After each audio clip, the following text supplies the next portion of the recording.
Moment. I didn't really talk to anybody last week at work. Okay. You got left Just alone. didn't. I have a minivan moment. Okay. I don't know how I feel about it. So it was spring break last week, but I still worked, which Okay. I'm totally fine with. It's very quiet on campus. But every single day, there was this one student who came in to talk to me, Okay. and he wants to start an organization on campus. Okay. But the thing is that his organization doesn't have a vision. So he wants to start an organization because he wants to be in charge of He something? wants or to what? have an organization to provide activities for students to do on and off campus. Okay. It's just very vague. I'm trying to express that to him that just doesn't work.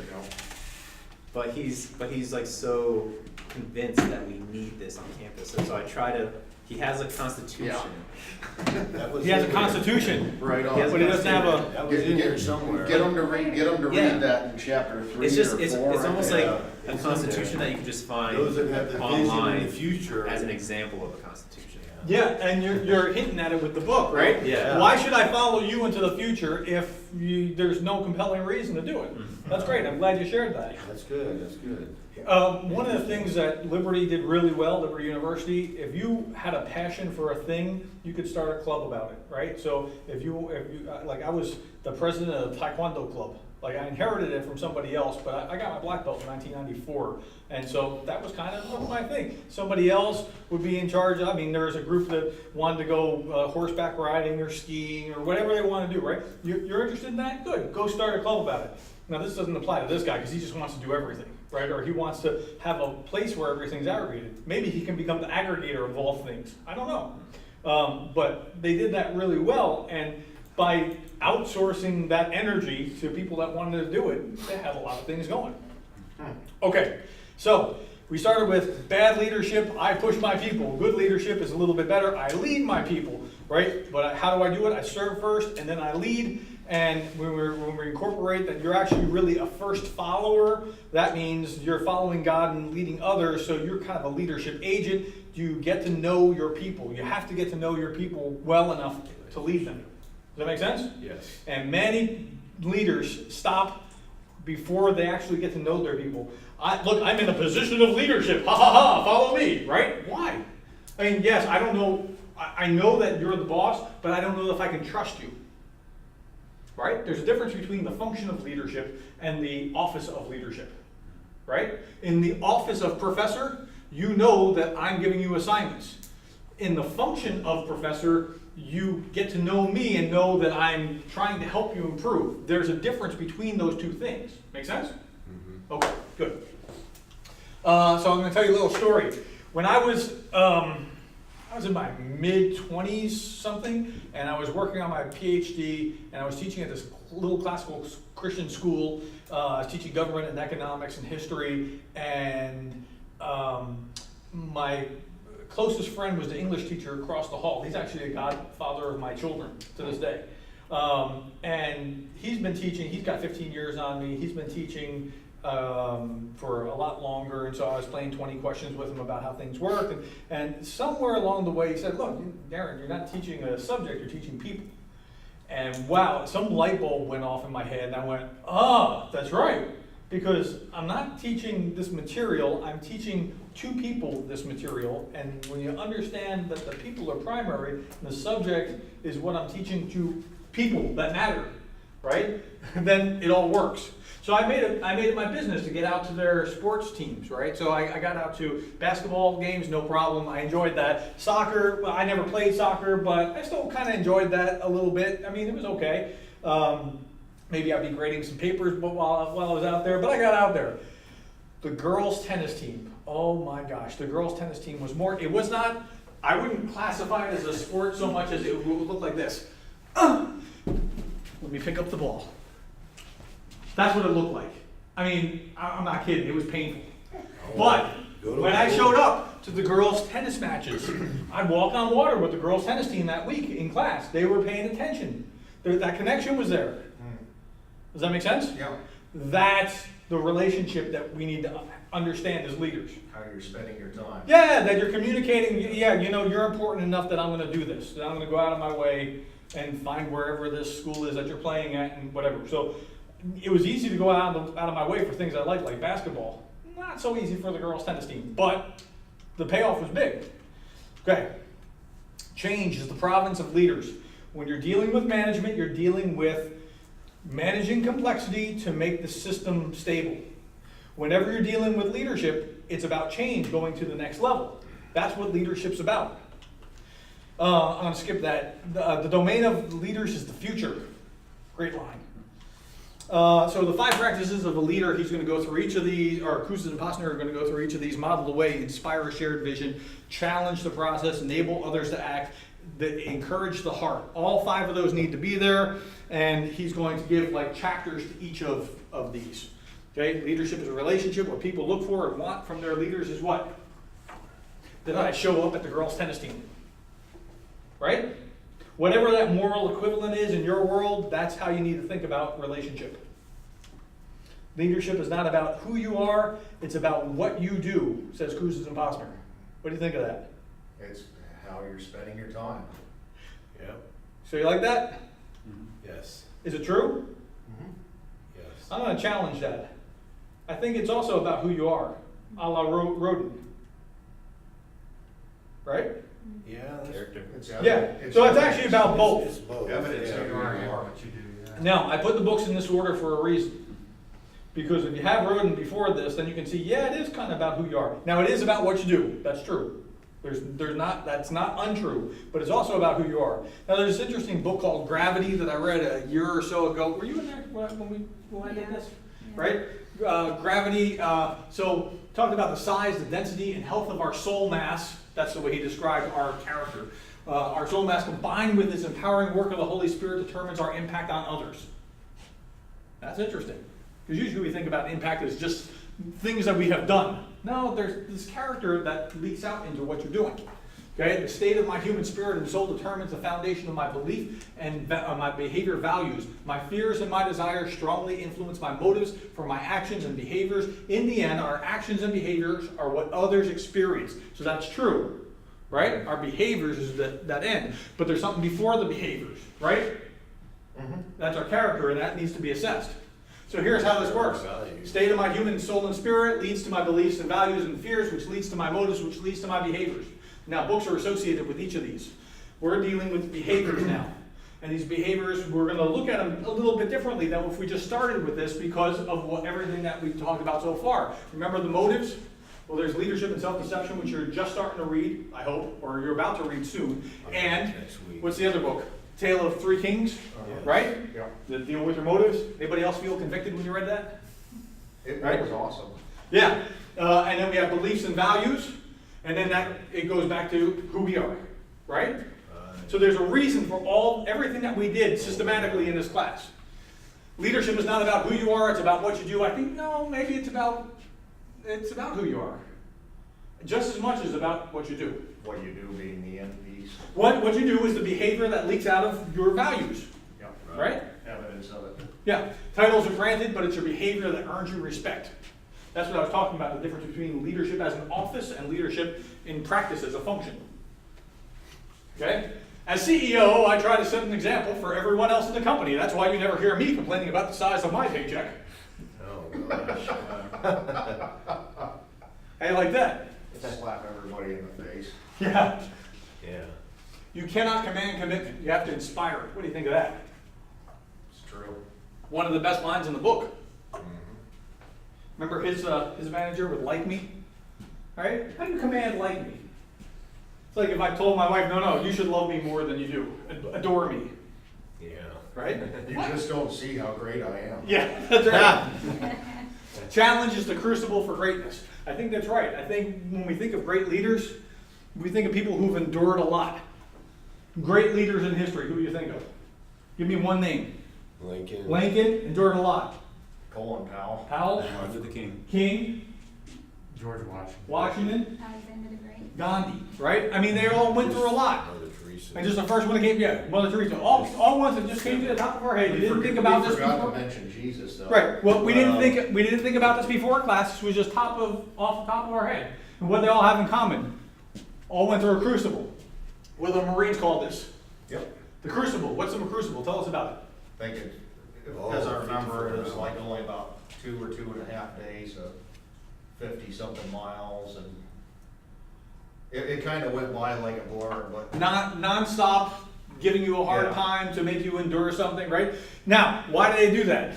When you're on the other side of that, do you feel pretty good about yourself? I would imagine. yeah. Yeah? I read a book about the Israeli Special Forces. It was called Brotherhood of Warriors by Aaron something or another. You'll see him as a commentator on the news every once in a while. And they were talking about part of his training. They line them up in a school bus. You're in the back of a bus, and your task is to get from the back of the bus to the front of the bus while they're all beating the crap out of you. And you're fighting them back and getting your way through till you can get to the front of the bus. Now, this is part of their special forces training. So it might not be the best for cognitive development. I wouldn't recommend this, Yeah. right? But by the time that you fought your way to the front of the bus, I would bet from other special forces guys, Yeah. right, all beating the crap out of you, by the time you get to the front of the bus, I think when you're running to whatever it is that you're running out to the street, you're not really worried. You're like, okay, just two of you? Yeah. Really? After what I just went through? There's a big, do you understand? I mean, there's something to that crucible, that burning away the dross experience. I've got to tell you. Go ahead. You described that. Mm-hmm. Many of the things that I had been through paid off. Mm-hmm. Just like when I got jumped by eight people trying to walk my way back to an army base at night, Mm-hmm. a 7-mile walk or something like that. Uh-huh. Yeah. And I ended up walking away just fine. Yeah, there's something to that. So that hard experience, look, no discipline is comfortable at the time, but in its due season, it pays off dividends, right? Now, I know this is a weird application to that verse, but It's right? true. Yeah. Okay, constituents, enabling others to act. Constituents neither perform at their best nor stick around very long if you make them feel weak, dependent, or alienated. Right? How many bad bosses want to keep you withering in the corner? Don't make noise, don't do your best. I don't want to equip you with enough that you can do your work. I just want you to do your work for me and not be really good and go somewhere else. The worst were ones in the military where you could not leave, you couldn't walk out, Right. and being stuck there for months and years. I've been there. Now contrast that to what I just described about the school bus. Depends on your attitude. I don't think that special forces guys are running around going, oh, well, what was me? It's a bad day. I hope something works out for me. I hope I have luck. Right? No. Right? And they've already gone through that gauntlet and, yeah, right? They're probably performing pretty well. I'm going to skip over that exercise. Encouraging the heart. Encouragement is serious business because it's how you visibly behave and behaviorally link rewards and performance. So encouragement needs to be on that form that we just created, right? Because, I mean, it's a key, it's a core to leadership. The reward system. Right? And you should all be practicing these things as we're going along. 5 practices make a difference so that there's a statistical analysis to reveal that leaders' actions contribute more to such factors as commitment, loyalty, motivation, pride, and productivity than does any other single variable. Now there's this great article that's linked to this. The leaders who lead the best, when they statistically analyze it, their followers tend to be the next best group of leaders. On the other side, the leaders who are the absolute worst statistically, their followers tend to be the next worst statistically. Makes sense. Isn't that a kick in the pants? So if you have a bad boss, statistically, you're in trouble, Yes. right? Yeah. Model the way, inspire a shared vision, challenge the process, enable others to act, and encourage the heart. So here we're going to talk about model the way and inspire a shared vision. Leadership is a relationship. Leaders mobilize others to want to struggle for shared aspirations, and this means that fundamentally it's a relationship. We've already established that. What people look for and want in their leaders. So Cousins and Posner surveyed thousands of people around the world, reduced the list of about 20 characteristics, chose the top 7, and here's what they came up for across countries, cultures, ethnicities, genders, level of education, etc. We want leaders that are honest, forward-looking, competent, and inspiring. They've found this to be true for 20 years. Essentially the same stuff. I mean, this is about as rock solid as evidence in social science gets. This is what we want. Doesn't it resonate with you? Isn't this what you want in your boss? Yes. Yeah, of course. Okay, Tina put together a document showing how our budget aligns with our priorities. It doesn't. Well, write it so it seems like it does. Isn't that lying? I call it leadership by words. Yeah. Now, okay. what does Keena think of that boss? He wants to get her locked up in jail for some sort of financial crime. What does she think of the boss? So that's my Well, question. she doesn't trust him one bit. From that point forward, I wouldn't trust him at all, Yeah. ever again. The wall goes up. Right? If you ever had that experience where you saw a boss do something kind of squirrely, then you back off a little bit and go, okay, I'm just gonna make sure I I've seen don't that lean a so lot. heavily over here on this boss. Why? I can't trust you now. It's sad. And the boss has no idea. He's not thinking anything about that. If you ask others to follow you to some uncertain, this was the quote that you were talking about before, to some uncertain future, and the journey is to require sacrifice, isn't it reasonable that constituents should be able to believe in you? Well, yeah, tell us where you're going and why it's important for me to go. First law of leadership, if you don't believe the messenger, you won't believe the message. Yep. How important is this one? That's people. Uh-huh. How important is this though? Well, it reminds me of how we have a tendency to reject even a good, valid idea based on the person. Well, we do judge books by their cover. We say we don't, we'd like to say that we're better than that, but we do. Yep. So if you are not convincing as the messenger, you will defy your message. How do you like that? I'm parked here for a reason, because this is critically Yep. important. Genetic fallacy over. Second law, good, second law of leadership. You build a credible leadership foundation when you do what you say you'll do. So say what you will for politicians, nobody likes politicians, but I do trust, even if I don't like the politician, I do trust the politician when I see them checking off the things that they said that they were gonna do. Yep. So even if I don't like your policy, I still am somewhat comforted. What I find really disconcerting is when you vacillate from this to that to this to that, and I can't really tell where you're gonna go. Right? Now that's true in organizations as well.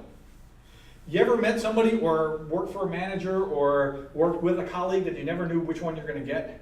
I worked with this guy one time years ago that I never knew which, let's call him Mr. Smith. Let's call him Joe Smith, because that's about as safe as a name as you can get, right? Let's call him Joe Smith. I used to say, well, I like him, but I never know which Joe Smith I'm gonna get.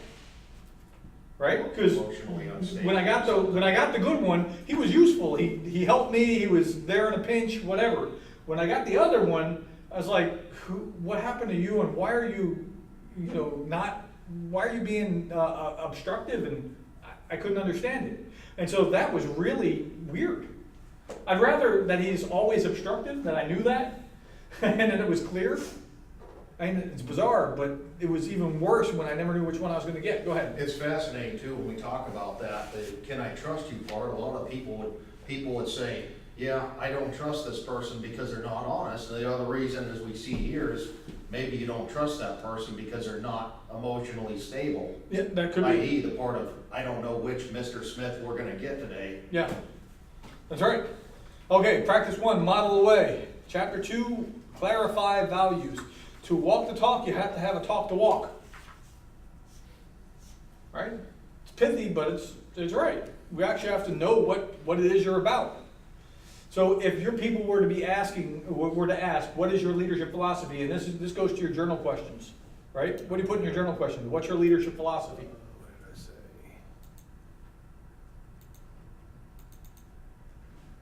I remember putting something about communication. Let's see. So just tell me, what's your leadership philosophy? I mean, how would people describe you? Probably following through Following through? with what the plan is, or what I say we need to do, or what I say I'm gonna do. Okay.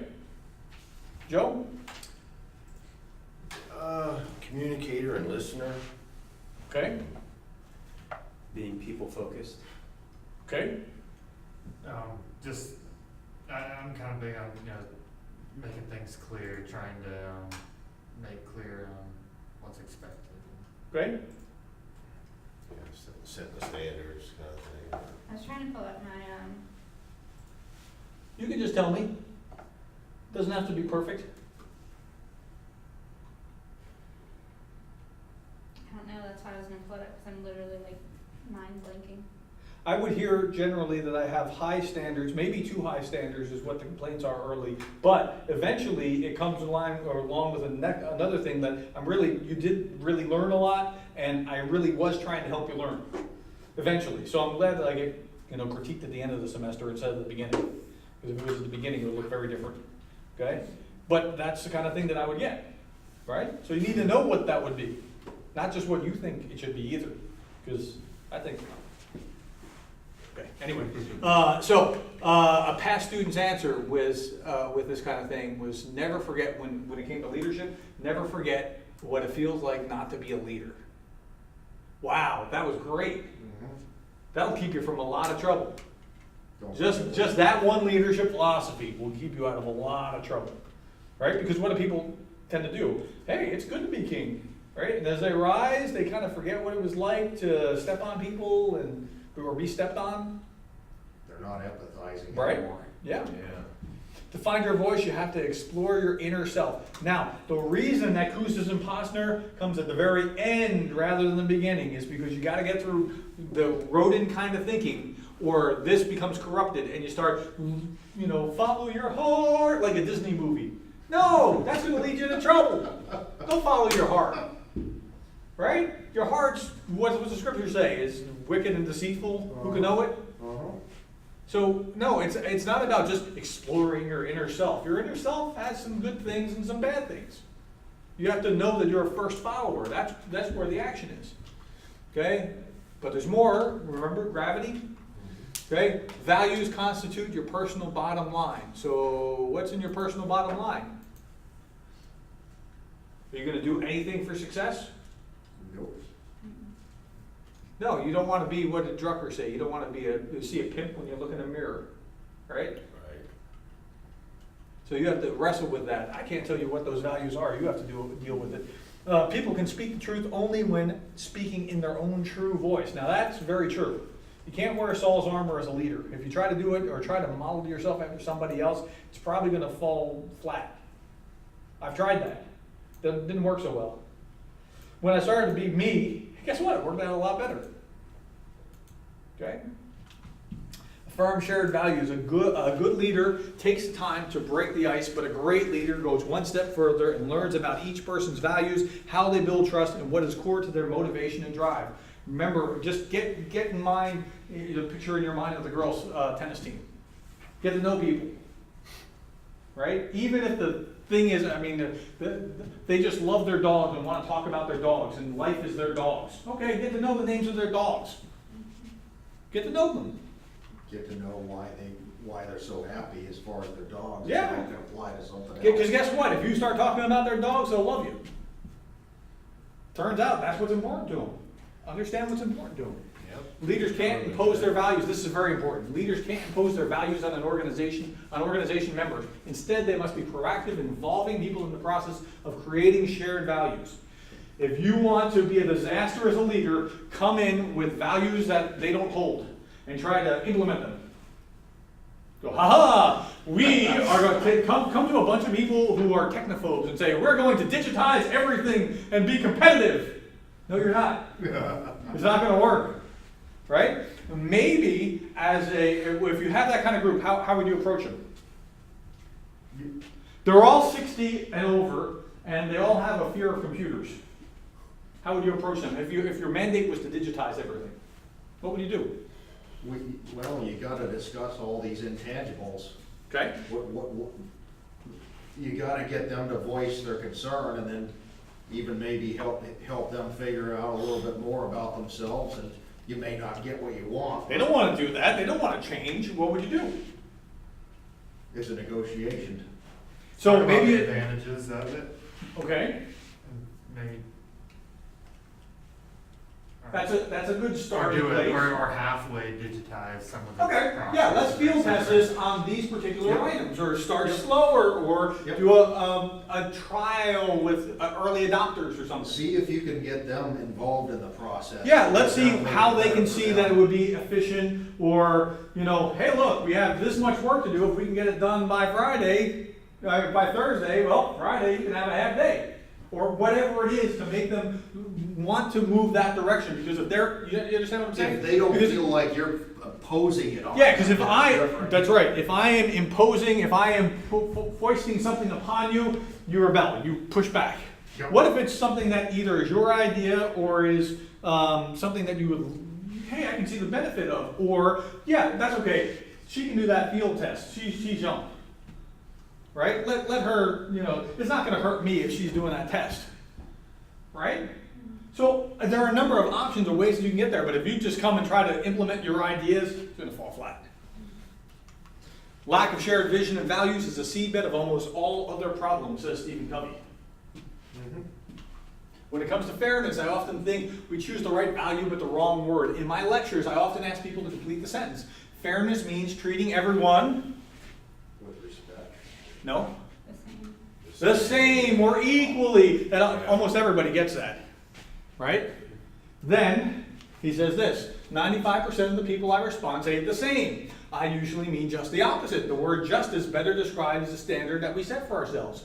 And he gives us an example of his son who plays football but didn't like to play this other sport, and he's explaining, hey, look, my one son does this, my other son does that. They're not exactly the same. Why am I treating them the same? Give you an example. This is Christmas at Curtis's house. Okay? That is my daughter, Christy. She's our princess. And she's interested in anything related to fashion or matching. I go to send her to get her little sister's other clothes, like, go get her some matching clothes, right? So I don't have to do it. And she comes back and it's color coordinated, and, right? That's her. She got her little princess thing over her bed, and she was excited. That is my son, Alex. And Alex got a remote control car, as did his older brother. And they're out there crashing their cars in the street after each other and racing them out there, right? Okay. So, what if we treated them equally? I can't believe how big they've gotten. Huh? No, same kids. What if we treated them equally? Well, everybody should be equal, and we should make sure that you have one of these. How happy would she be with the car? Yeah, she looks at it. Yeah, I put that in her hand and I said, okay, this is what you're getting. Well, the way you make that one right is give your sons the fashion. Yeah, he was even less happy. Right? So, it's about treating them, recognizing who they are and what they're about and that kind of thing. Okay, don't treat them equally, treat them individually. Not as any less worth, but recognizing their God-given differences and talents and skills and proclivities. Okay, chapter 3, why do I have this world-class plant bucket? What was the story there? Oh, the guy that went and walked around the plant picking up trash, Mhm. because one of their visions or one of their goals or whatever Yeah, you want to call is it to be. is to have a trashy or a Or when environment. customers came in. Yeah, when Yeah, customers came have in, a it was clean- a have a- clean place. Yeah. So he walked around with a bucket and didn't say anything, filled it up, bring it by the Control room. control room, yeah. Just to make sure everybody could see See him him. doing it. Mhm. Yeah. And what happened? More supervisors. Yeah. Started doing the same. Started doing the same. Started picking that up and That's right. doing it. And then It it was got a- to this point where It was a now they competition. Who began could not find being the able to most. find trash and That's right. things improved. It's amazing how the leader's example gets picked up, Yep. right? That's good or bad. So you gotta be careful. Yeah. The power of the leader's personal example can't be stressed enough.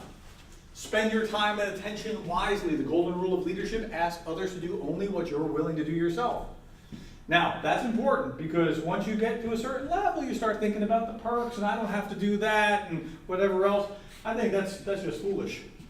Because then you start becoming the hypocrite that you were just talking about, that you didn't like before. So, what are the perks of leadership and how will you keep yourself from being seduced by them? Tell me about the perks of leadership. What do you get when you rise into these positions of leadership? Less people watching over you. Okay, you have more freedom, but what else do you have as perks? Company car, maybe. Company car? Good or bad. More money, Yeah. Do you have to wait in line? Sometimes. no. Probably not as much, right? What else? Do you get to tell people what to do? Probably a lot more the higher you rise, right? But what happens if you start exercising that? Hey you, why don't you go do this? Can I talk down to her when I'm in charge? No. I mean, you can, but. Yes, I can. make a I can, mistake. but that's foolish, Right. right? I can talk down to her, but then I'm gonna get what? And the You're gonna trust- get the trust she compliance. I'm gonna has. get hands, I'm not gonna get head and heart, Right, Yep. right? and the Compliance is relationship. not- But isn't that a mistake that many leaders make? Yeah, All the So, time. now, let me reverse that. Say, I said, hey you, go get me this. Can you imagine the subordinate saying that to the boss? Go ahead, say that. Hey, you, go get me this. Excuse me, do you know who I am? I'm somebody very important, and you're gonna get fired if you do that again. Isn't that the way that bosses tend to react to that? I mean, they might not say it, but Exercising. isn't that the way that they're looking at them? Threatening Okay, that was my coercion. yeah. Right? Very scary. Yeah, isn't it? Yeah, I worked that on my kids. That's it's good practice, Tim. Yeah. Okay. But isn't that the way that that works? How many bosses are willing to entertain hearing that heard back? Not a whole lot. So don't do that down if you don't want it to come up. So, I mean, the Now- golden now rule see gets if- you a long way here. If you guys have a good relationship, and you say, Sure. hey, When there's would that, you now go- that's a great point. would you go do whatever, would you go get this, you would just jump up and run probably. In fact, the better the relationship, the more freely that should be able to talk to me, Yep. Right, right? So that's actually a mark, that's actually a sign, that fast forward or reverse of whether the organization's healthy by the way that they can actually be honest with each other. Not in a rude way, hey you, go get me this, but the way Right. that we could speak freely. Okay, watch your language. The words people choose are the metaphors for concepts that define attitudes, behaviors, structures, and systems. Like what? What metaphors have you heard around your organization or language about how things are spoken or how things are described? Subordinates. Subordinates. Make sure that your subordinates do X. okay, When I was a director of the graduate program, I didn't have subordinates. I had colleagues. Yep. yeah. Right? Not just the faculty, the administrators that work with me too, they're my colleagues. I never talked about them as that they work for me, they work with me. Now, when you think that and naturally speak it, it resonates. Yep. Now, if you're trying to play a game and say, they work with me, but I really think that they're, lesser than, It'll come out. it'll come out, right? Mhm. In the way that I treat them or whatever, it'll slip out. Non-verbally, it'll slip out. Now, here's one of the best ways that you can tell if you really believe it. Can they influence you? Mhm. Right? So the administrators that work with me, they could influence me as much as I could influence them because thought actually, hey, look, I told them a number of times, you're the expert on this. You know more about this than I do. Right? And if you really believe that and listen to them, well, then you're going to get honest, clear feedback. I heard things at different organizations, this was not here at CSU. Get off the radar was a common phrase at one institution where I worked. How fun was that? What does that mean? Get off the radar? You don't want the administration to be aware of you. Right. That sounds like it's not a safe place. Yeah, it's not a safe place. How about, he's one of ours, we'll take care of him. And they meant that in a positive way, not like Gambino crime family kind of We'll take way. care of it. He's one of ours. What's that mean? That was That's a a kind of like, positive. we took That's care a of our own. positive. Right? Yeah, that's a positive thing. You're safe there. Yeah. If you're within that organization, you're safe. We'll make sure that you're taken care of. Okay? What other language have you heard? Anything? Phrases that you picked up at work? Team, Team? hear that. I Okay. think that's important. Now, is it heard and followed up as team, or is it just language? It's followed Okay, up. that's good. Because sometimes it's just language. Right? What else?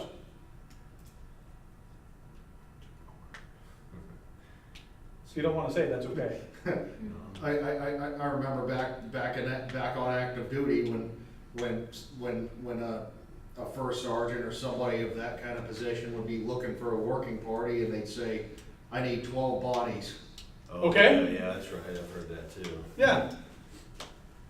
Okay. Now, the military's, interesting about this? Yeah. What's the thing that Marines say to each other when they recognize each other as Marines? Got that Devil dogs. Semper Fi. No, Semper Semper, Fi, and that was Semper- all- Always faithful, yeah. Semper Fidelis. Right, Semper Fi. But what does that communicate? Always faithful. Yeah, there's something there that's being communicated, like we're part of the same Family. thing, We're right? brothers. Yeah, that's right. That's important. That's what we're talking about here with the language. Ask purposeful questions. When leaders ask questions, they send constituents on mental journeys or quests in search of answers. So you have to think about what you're asking or what's being asked of you. Seek feedback. You can increase the likelihood that people will accept honest feedback from you if you make it easier for people to give honest feedback to you. Until you're open to, until people feel that you understand them, they will not be open to your influence, says Covey. That's right. It's a two-way street. That's right. Just- Teach others to model the values, confront critical incidents. Here's President Obama. And yes? Sorry, I want to back up a slide or two Yep. about the feedback. Yeah. When I read through this, I'm like, I haven't asked my teammates that do software tests with me, I haven't asked for any feedback, and, it's been like 9 months. I usually try to do that every 6 months. Uh-huh. And I sent each person an email Uh-huh. separately, asking for some feedback, just to see what I would get. Okay. So out of the, let's see, Kathy Sands, out of the 5 emails I sent, I got 2 responses, Okay. replies. One, I want you to come over here and I'll talk to you, Mm-hmm. and the other 2, nothing. Okay. 0. And then And it's interesting. Part of it is an experiment because of what we read. Yeah, I'm glad you're applying that. That's Because- exactly what you should be doing. And the one came back with like 2 or 3 little words, things, ask the right questions, Mm-hmm. participates in the group, or, just real short little things. Mm-hmm. And then another one just had like one long sentence, and that's all she said. And then my so-called boss just came up with one negative thing that I need to improve with. Mm-hmm. And it's kind of funny, I wanted to turn it around, but there wasn't time. Mhm. And it's because he's never given me the information that I need in order to do certain things, so I'm struggling. Yeah, with he's certain never things. indicated that he wants you to do it, right? Right. If I'm the boss, I'm in a position of power where I need to be the one extending that invitation. And see, they're in a building over here, and I'm a lone tester in this building, and the other 4 of them are over in this other building. So I don't always get all the information. So they do a lot of stuff over there, and he keeps wanting me to come over there, and I'm like, I have my own work cube over here. I'll come over here from time to time, which I do. I make the effort to go over there from time to time. And in 9 months, he's come over to see me once, but I've gone over there, 20 times, 30 times, if not more. That's interesting that Just you said that. interesting, yeah. I made it a practice of, whenever I had any kind of position of authority, of going to see my people rather than summoning them to come see me and sit in my office. That's what it was. There's a That's big what I'm difference getting at. I wanted to- psychologically, isn't there? I wanted to just Mine- give you a little bit of mine- feedback on the feedback. Right, because in your office, it's your safe space, right? Right. In my office, that's a little bit different. So I'd make it a point to actually go to them rather than I call used them to do the me. same We have a supervisor at my work. He's a brand new supervisor, pretty young guy, and he one of his employees sits right behind me. Every single day, he walks by, and he'll just, and he does this with all his people. He'll just be like, "Hey, everything good?" Yeah. He has like 25 people, but every single one of them, I think, "Hey, everything cool?" And But that's a and great his practice. level, But yeah. it's- That's a great practice. And so I've shown you, I don't know if I've done it in this class or a different class, but there's a book where the authors talk about, are you checking in on or are you checking up on your people? Checking in on them, hey, what can I do for you? Everything okay? That's great. Checking up on them, like, oh, are you doing your work? I better find out, right? That's a whole different spirit. But if you check in on them every day, right, and they know that you're interested in trying to help them, great. That's exactly what he should be doing. That's great that he's doing it. Right. That's one of the things, you bring that up, in one particular auto parts store chain that I worked for, that we had a district manager that would come and check in on us all the time, different stores. As soon as he moved on, got promoted, he got replaced by somebody that maybe might have come in once, but didn't really care about us as people, didn't wanna see how we were Easy. doing. So there's a range of problems, right? Checking in on is great. Checking up on is very bad. I don't care is on the bad side, but it's a less bad than trying to check up behind you and ha ha ha, are you doing your job? Right? Because nobody likes to be micromanaged. But that's demoralizing too, right? Because, well, I'm working hard trying to do a good job. You don't even care? And that could be, so that's on that far end of demoralized too. It's not as bad as being checked up on, but it's still not good. It's not healthy. Okay, are we done with this? I can move on? Okay. Confronting the critical incidents. Here we had Obama. I'm not showing it just for the sake of time. This was him talking about that incident early in his administration where the cop was dealing with, what's his name, Gates, the professor from Harvard, Lewis Gates or something like that, whatever his name was. He's a very prominent professor from Harvard. The cop didn't know that. He just got a report, thought this was the guy, and it became a scene outside of this guy's house. And Obama talked about how the policeman acted stupidly. I mean, this was like the summer of his first year. And then Obama eventually had the policeman over to the White House, and they had a beer summit. Do you remember that? They just had a beer together and talked. This was a PR kind of thing. But he talked about how this was a teachable moment. What are the teachable moments where you are in leadership? Yes? Well, I got a scenario. In the Air Force, we have a lot of exercises and stuff like that. And then I was in aircraft maintenance, and there's a red line that's painted around what we call the restricted area, and you have to have your flight line badge displayed when you go through the entrance, not over that red line. Sometimes there's a lanyard or something that kind of goes around that red line. Sometimes there's just a red line, and you have to go where there's a break in the red line.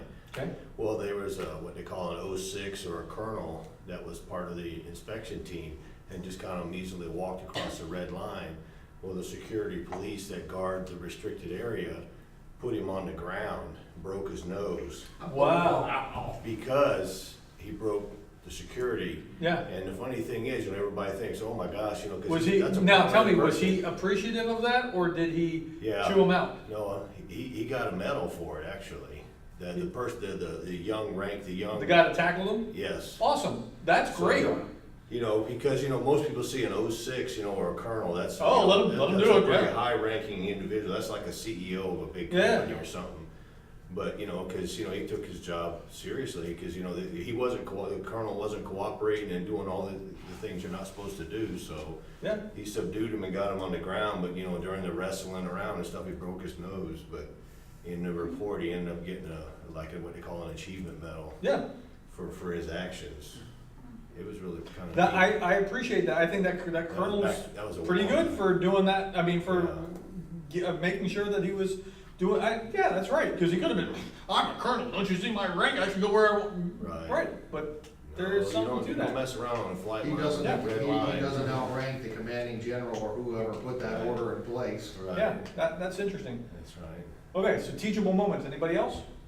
Well, you see certain things happen and people speak too soon without stopping and thinking, maybe I should know a little bit more about what I'm talking about, such as an incident like that maybe have been, if I remember correctly, where he may have started talking. Yeah, too soon. he knew he went off too fast, and then he retracted it and talked about it as a teachable moment, like let's give each other the benefit of the doubt. And he did turn it into something semi-positive, or salvage it into something The semi-positive. teachable moment was for him though. Yeah, but he was trying to make it a moment for everyone, and so I appreciate that with them. Confronting critical incidents, which is what we're just talking about. So what critical incidents have you converted into teachable moments? You personally, where have you had that, like the broken nose colonel? I'll go all the way Go ahead. back to when I was a kid at a Christian camp in the Angeles Crest Mountains, where we had a little archery range, and some carpenter or This somebody. isn't gonna end well. some I can already see but this. but it wasn't about archery though. But a kid ran to get his arrows, stepped on a 2x4 that a carpenter left that had a rusty nail sticking up, the nail went right through his foot. Yeah. The teachable moment from there on is, if you can't get the nail off, bend it over so nobody can step on it. Right. Okay, that's not what I thought you would have said with a teachable moment, but that is true, that's something that you. And this is why we don't run. And yeah, I knew this wasn't gonna end well, I didn't see that plot twist, but okay. What stories are told in your organization that teach you something about the office or about the organization? Well, I've walked into organizations where people were talking about each other's personal lives and how this person was sleeping with this person. No, I don't mean that kind of thing, I mean stories that are kind of Oh, I'm legends sorry. around the office. What stories or lore in your office? None? Well, go back to when I first went to boot camp. Yeah, How we learn about the history of the Marine Corps, just Mhm. like in the Air Force, different honorable people that have done honorable things, saved lives by giving their own life, earning a Medal of Honor, you know, that kind of stuff. that once a Marine, always a Marine, and those kind of things? Yeah, Yeah, all these things about the culture. right. Those stories are there intentionally, they're cultivated to kind of get you into a particular mindset. You were about to say? Well, I have a teachable moment a little bit. It's a little bit of a story. It was back when I was in charge of the avionics shop at one of my bases. And the guy that I replaced was actually what they call a fuel cell maintainer. He was in charge or responsible for working on the fuel cell, the fuel compartments on the airplane. Okay. He was actually running the avionics shop, so he had zero knowledge of it. So I go in the place and take it over. And, you know, there's a series of 3 different specialties or 3 different career fields in there. And, you know, you have to start, like I said, forming that relationship and understanding who you got. Well, one of the guys was an E6, getting promoted to E7, which is considered a senior NCO. Okay. And he would just come in and come and go as he pleased when he was in E6, and he'd put on, you know, E7. And, you know, senior NCOs are expected to act a certain way. You know, it's kind of like reaching the upper echelons of the military on the enlisted side. Well, he continued to just kind of come and go as he pleased and not set an example and you know, lead the people that are in his career field, because I was not in the same career field as him, so I didn't know as much about his work. I expected him to, you know, take the ball and run with it, as the saying goes. And long story short, it came around to our annual performance report. Well, as a senior NCO, you know, you're rated on a scale of 1 through 5. Well, he got a 3, which is considered an average person. And that's the kiss of death for ever getting promoted ever again, is getting a 3 rating. And he just couldn't understand why he got a 3 rating. And I said, well, you know, you're an average performer, that's why. You know, you don't do anything extra, you don't lead by example, you don't do this. And then I had the backing of our chief master sergeant, or the E9 of the squadron, so it was really simple to get through, you know, this evaluation. So it was a teachable moment for myself as well as that guy, because, you know, his career ended at 20 years or whatever, because he couldn't get promoted, so he had to basically retire at 20 years. So it was good for the Air Force, and it was good for me. Sure. And it wasn't so good for him, but it Yeah, was good you know, to and it's good- funny because that person probably thinks that he's so much better than others. But he's just not. We deceive ourselves with Yeah. how awesome we think we are. Most people rate themselves as high as Mother Teresa when it Right. comes to grading themselves. Right. I'm not kidding, there are multiple studies that show. You know, that- we had the backing of our commander. You know, I know we talk a lot about military stuff, but I spent most of my adult life there, so most of my stories relate to that. So that's why I have to always talk about that, I think. So, I had Reagan here as an example. He used to tell jokes about the Soviet Union, right? And I'm not gonna play this, but he was talking about he's scheduling a plumber to come, and his plumber's gonna come in a year. Well, a year, okay, well, what day? What does it matter what day? So, okay, well, then, you know, this time next year on Thursday or whatever. So what time of day? Time of day, why does that matter? Well, I got the air conditioning guy coming in the morning, so, and the joke of that was it takes so long to get through, but he would use humor in such a way as to tell stories that would make clear his points, and he was fairly masterful at that kind of thing. Reinforce through systems and processes. in every way that you can, reinforce the behavior that you want repeated. And that can be in stories, or that can be in examples, or that can be in how you dress, or whatever it is, but make sure that you're reinforcing these points. Practice 2, this is chapter 4, envision the future, being forward-looking. So if you have 3 or 4 experts, expect being forward-looking from their leaders. 30% expected from their colleagues, but only 3% of the typical business person's time is spent thinking about the future. What's that tell you? Somewhere there's a disconnect, right? And we should be spending a lot more time thinking about it. In aiming for the future, you need to look into your past. Why? Well, when it comes to the knowing myself part, you gotta know your own tendencies and how that could affect the way you make decisions in the future, That's right. What does your past do to help you with the future? as well as lessons learned in general. Uh-huh. What else does your past do? You don't wanna repeat. Helps you kind of see where you need to be going, Yeah, right? yeah. Envisioning the future is not about gazing into a fortune teller's crystal ball. It's about paying attention to the little things that are going on all around you and recognizing patterns. According to your people, what is your strategic focus? Can anybody tell me what your people would say is your strategic focus? I know what they would say about you because you're already in the project. Right? Anybody? I guess one of the things that my teammates would say about me is that I'm good at helping divert the group away from chaos and catastrophe. Good. And some different people play different roles. And so that you know that about yourself tells me something that you are self-aware. People don't see possibilities when they don't feel any passion. So what are you passionate about, or what do your people understand what you're passionate about? Nobody really likes to be told what to do or where to go, no matter how right it might be. Let me repeat that. Nobody really likes to be told what to do or where to go, no matter how right it might be.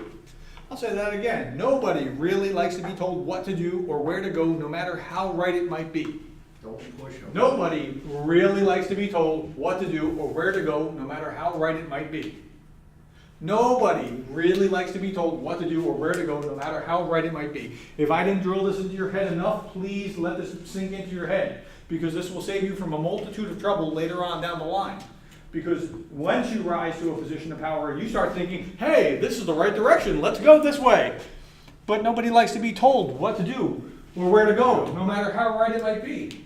But you have the right answer. But nobody really likes to be told what to do or where to go, no matter how right it might be. Right? Even if you know that this is the right answer, you have clear evidence.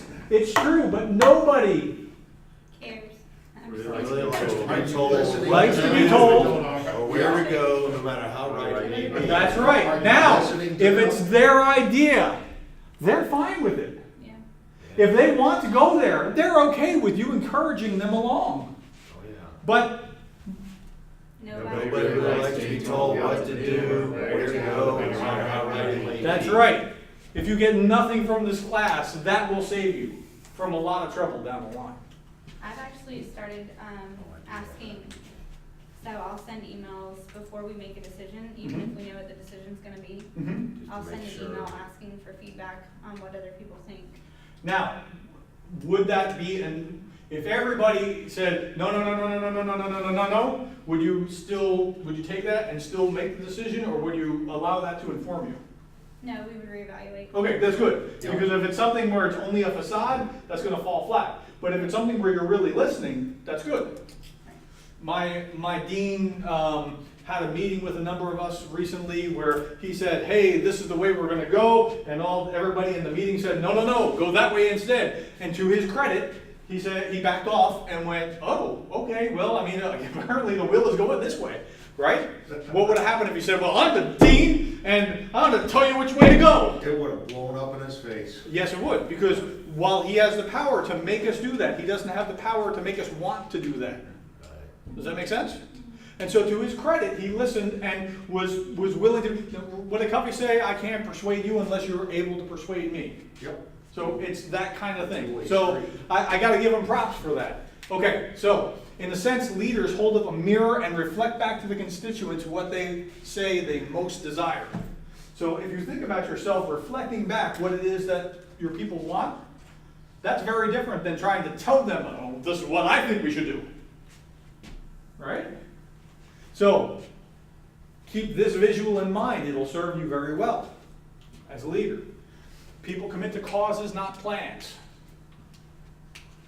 This is also important. People commit to causes, not plans. It's not about the details about how technically proficient you might be and what you're trying to communicate that needs to be done. It's about the feeling that's generated by the overall plan, the overall cause itself. Does that make sense? Yep. Reach for the heart, not for the head. It's not that you don't want to have head involved, but you want to communicate here. Does that make sense? Do you Yep. understand the difference? Okay.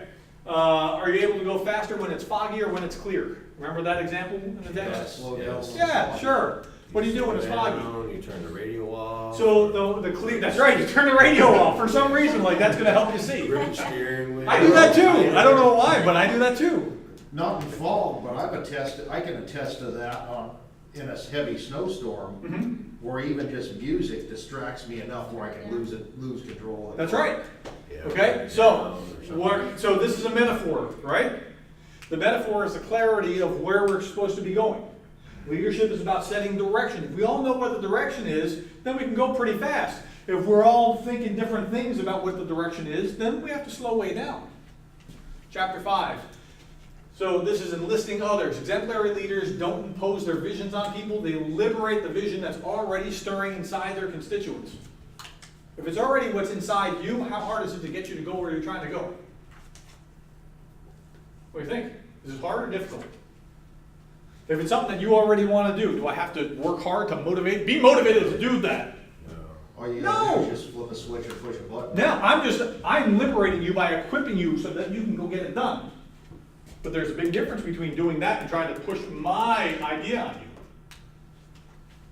I'm gonna skip that. Compelling visions differentiate us and them apart. Compelling visions differentiate and set us apart from them. It makes it clear where the lines are, who we are, what we're about, how we're different than whoever else. What are we? It helps us get definition and clarity. Marine, you might like this. This is a really well done commercial.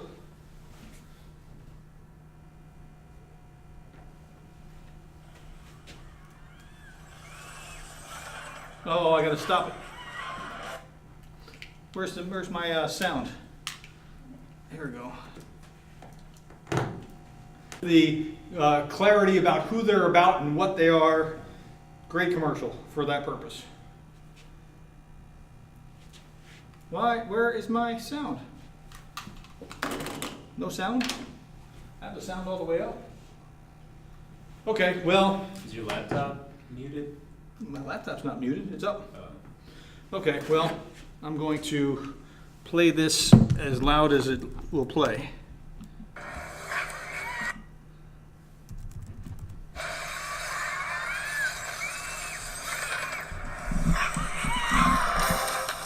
There are a few who move toward the sounds of chaos, ready to respond at a moment's notice.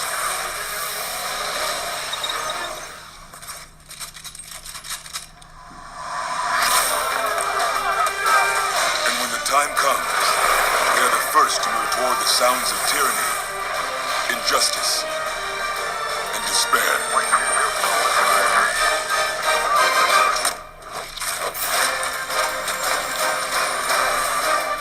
They are forged in the crucible of training. They are the few, the proud, the Marines.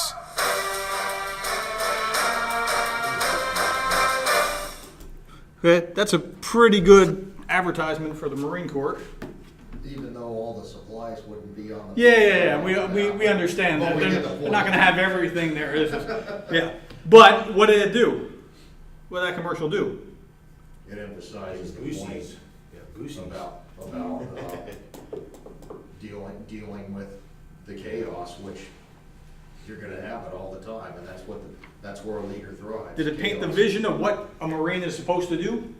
What's it supposed to do? Ah, they're shooting, ah, right?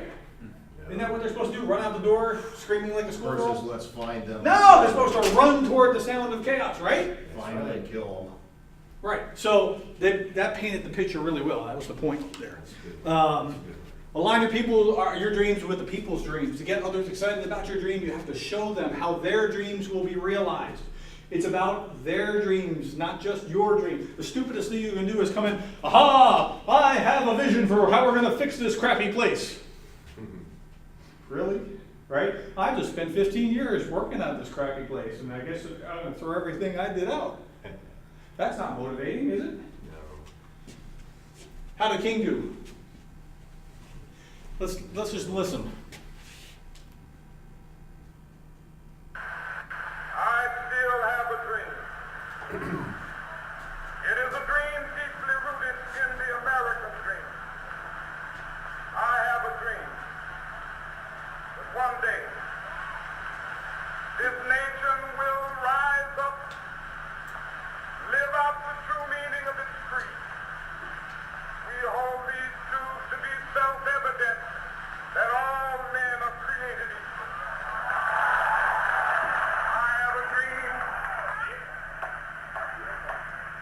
that my 4 little children will one day live in a nation where they will not be judged by the color of their skin, but by the content of their character. Wait, he's talking about his dream, about his children, right?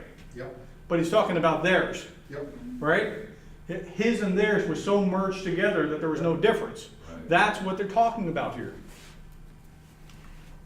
Our research finds that people are more uncomfortable with inspiring a shared vision than with any other of the leadership practices. And that's terrible, because what happens when you don't use inspiration? What do you default to if it's not inspiration? Power. Power. Oh, okay, so here's a new directive. Go do this. Forget about inspiring you to get it done. Just go do this. I'm in command. Do this. Right? And that it culls your desire like nothing I can think of. Okay? Metaphors are everywhere. We talked about this. The word vision has at its root the verb to see. The statements of vision then should be pictures, word pictures. We should be speaking in metaphorical pictures that will help you see what I have a dream that this is going to happen, right? Express your emotions. People who are perceived to be charismatic are simply more animated than others. Sometimes we think that you have to be a real charismatic figure in order to be a leader. Nope, you don't. You can do it without it. You have to work. You can't wear Saul's armor, right? You can't try to do it somebody else's way. You have to act like you. And if you're an introvert, you can still make this work, but you have to do it differently. People who are charismatic are just more animated. Charisma then can be better understood as energy and expressiveness, right? Like him. Okay?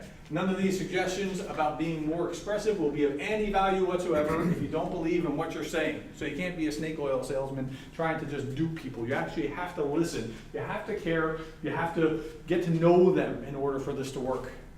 Okay, that's it. We're going to get to the endurance. What questions do you have on anything that we've talked about? I'm sure they'll pop up later if I don't have them now. Okay? Anything? That's good. Okay, so let's take a break, and we'll be back in just a little bit.